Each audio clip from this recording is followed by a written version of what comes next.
أعوذ بالله من الشيطان الرجيم. بسم الله الرحمن الرحيم. قل يا أيها الكافرون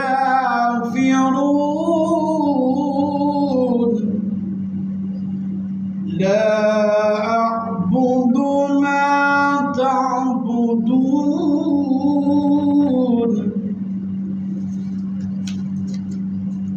ولا أنتم عابدون ما أعبد